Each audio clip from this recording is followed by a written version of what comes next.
15वे रत्न ब्रह्मरत्न आणि जादुई वसुनगरी. देव दानव एकत्र आले, समुद्रमंथन झाले आणि 14वे रत्न म्हणून अमृत बाहेर आले.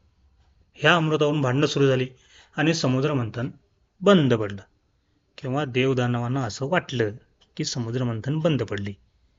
एकीकडे देवदानव एकमेकांसोबत लढत होते, तर दुसरीकडे एका विशेष समुदायाचे लोक, वसु समुदायाचे लोक, त्या लोकांनी हे समुद्रमंथन पुढे चालू ठेवलं आणि त्या लोकांना मिळालं 15वं रत्न.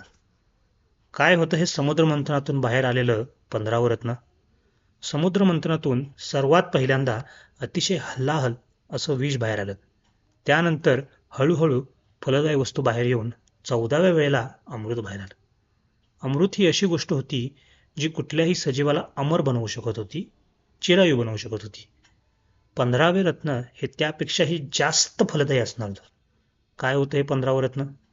ते होतं ब्रह्मरत्न. असं काय करू शकत होतं हे ब्रह्मरत्न? ज्याप्रमाणे ब्रह्माने सृष्टी निर्माण केली, तसंच हे रत्न एखादी नवी सृष्टी निर्माण करू शकत होतं.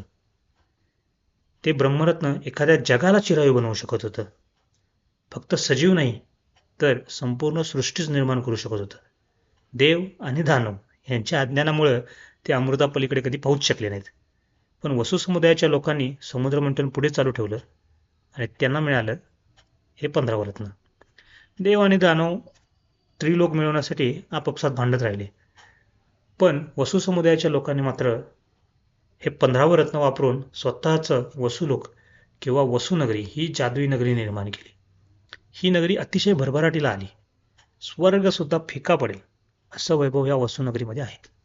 आणि ही वसुनगरी स्वार्थी देव आणि दानव अशा दोघांपासूनही सुरक्षित आहे. देवराज इंद्राच्या वाईट नजरेपासून ते दानवराजांच्या उद्ध्वस्त सावलीपर्यंत पासून सर्वांपासून ही वसुनगरी नेहमीच सुरक्षित राहिली.